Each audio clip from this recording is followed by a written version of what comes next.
So you might know this, not the note, but the symbol in it. Or how about the blue keyhole at your bank? Or the mark on your watch that you're wearing on your wrist?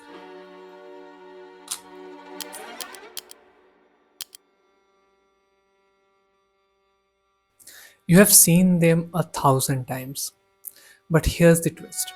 You probably don't know the names of people who have designed them. In US, you say Paul Rand, Milton Glacier, Michael Beirut. In Japan, you say Aiko Tanaka. Or in other countries, you have names. These are household names in global design culture.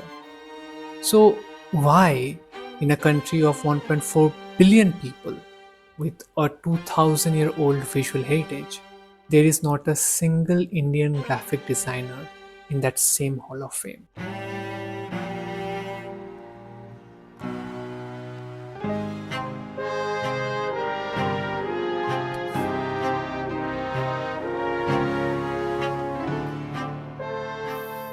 To answer that, we need to refine. India's design journey started late. The first National Design School, NID, came only in 1960s. Almost 40 years after Bauhaus in Germany already have changed the world. 1958, two American designers Charles and Ray Eames writes the India Report. Its mission: train a new generation of designers to help build the nation. That vision becomes NID, the National Institute of Design. But here's the catch. The Ames brief wasn't about making star designers.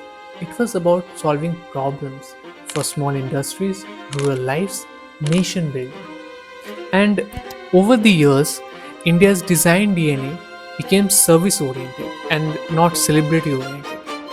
It's about the work that shapes millions of lives, but the names behind it stays invisible. The crazy thing about it though, it's not quite true. Because we do have big names in design and arts, but in fashion design, like Sabyasachi, Manish Malhotra, or in painting, like M.F. Hussain or Raja Ravi Verma, but in graphic design, none. Now, global fame in graphic design is built on Western scoreboard. Iconic work for global brands, international awards, monograms, museums, criticisms, teaching jobs at big schools, media that repeats your name until it sticks. India has talent, India has impact, but our understanding and acceptance of graphic design has been a very slow evolution.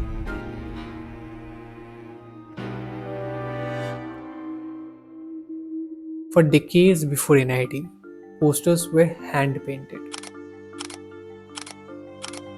We had a very rich visual arts and painting tradition, yes, but in painting, only the main artist got the credit, never the assistants who helped. When graphic design finally arrived, it was seen as the same support work, not art, not talent, just labor. This is one of the biggest reasons we don't have a global design star. In India, for a long time, graphic design was treated as a cheap work. Just put this here, move that there. It wasn't respected like painting or music. People saw it as something anyone can do. So even when great design was made, the credit went to the agencies or the brand, not to the individual designers. The person behind the work stays invisible. The second reason is culture. In India, we love to do good work, but we hate as much to talk about it. Promoting our work feels like bragging, and bragging is seen as rude. So, Indian designers quietly created amazing works, while in West, designer wrote books, gave lectures, got in museums, built their name. Here, silent kept our designers in shadows. And the third reason goes deeper. It was not about how we see graphic design or how we speak about our work. It's about how our system itself was built. See, from 1950s till the early 1990s, India lived under what is called the license Raj, an economy tied up in red tapes, endless permissions, endless rules. In that world, design was never allowed to fly free. Business didn't ask designers for bold ideas, they asked for the safe, functional work that ticked the box. Make the form, make the signboard, make the ad. Meanwhile, in West, design was exploding into culture. New York subways, Swiss posters, Japanese exhibitions, work that entered museums. That turned designers into legends. Here, design was hidden behind files and stamps. It wasn't a stage for creativity, it was a service for survival. This slow, cautious, risk averse system saved our entire design culture. And when the world was celebrating bold names, we were still trapped in the safe zone. And here is where the story takes a turn. Because the real twist is not that India never had great designers. The truth is, we did. We had them. But the system erased them. And that is the real tragedy. Take the SBI logo, the blue circle with the small cut at the bottom, recognized by hundreds of millions. It was designed in 1971 by Shekhar Kamath, and the multilingual logo type that carried ACBI across every Indian script, those were by Mahendra Patel. For 50 years, their work has touched Indian lives, but their name really traveled beyond design classrooms. Or look at the font we use in our computers. Every time you type in Hindi, Tamil, Bengali, we are seeing the work of R.P. Joshi, a pioneer who built the Indic fonts for Microsoft Windows. Work that gave our language their digital future. Yet his name is almost lost outside a small circle of designers. And then the rupee symbol, one of the most seen marks on earth, created by D. Uday Kumar in 2010. We all use it, we all type it, but how many knows his name?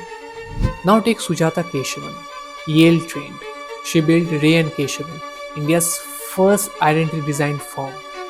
Her team rebranded Infosys, Kotak, Airtel, ITC.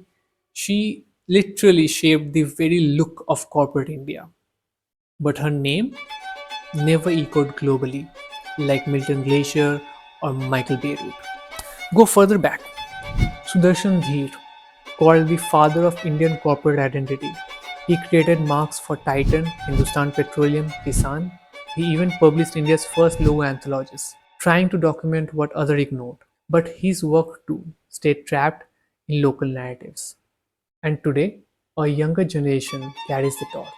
Designers like Siva Nalla Perumal, whose client includes the NBA, Apple Music, New York Times, or the Indian Type Foundry, whose typefaces live inside Apple and Google devices. Their Kohinoor font family even shown at the Design Museum in London. The work is everywhere. The impact is massive. But the name still whispers. So, why this name's missing from the history? Because we treat design as labor, not legacy. Because we hand credits to agencies and not individuals. Because we stay quiet while the world celebrates its designer loudly. Because our system documented everything except design. And that silence has a cost. It erased the very people who built the visual backbone of this country. This is not a story of absence, it is a story of erosion. India did not fail to produce great designers. We failed to honor them. We failed to remember them. And unless we fix that, unless we build archives, we write books, we say their name, history will keep erasing their voices. Design is not cheap work. It's not just arranging things. its culture, its language, its legacy. And the name, it matters. It's been a long time since we talked. Wish I could call you